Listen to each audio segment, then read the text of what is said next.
বাইরে যে একটু ঘুরতে ইচ্ছা করলো সেই অনুসারে বাইরে চলে গেলাম। আর ঘুরতে আসলে তো খাওয়া দাওয়া করতেই হবে, তাই না?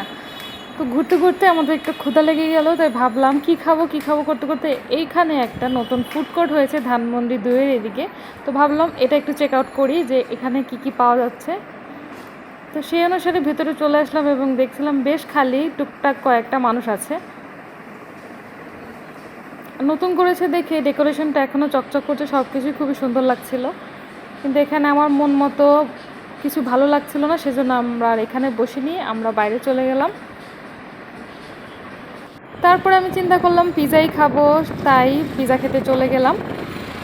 আর পিৎজা আমার সবসময় খুবই বেশি পছন্দ, কয়েকদিন পর পরে আমার এই পিৎজা খাওয়ার ক্রেভিং হয়।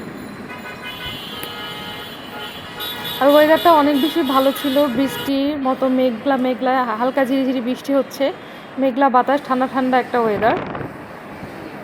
তো চলে আসলাম। আর কার কার পিৎজা আমার মতো খুবই পছন্দ অবশ্যই কিন্তু কমেন্ট করবেন।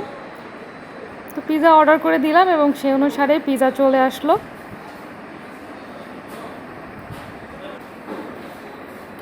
যে আমাদের পিৎজা চলে এসেছে।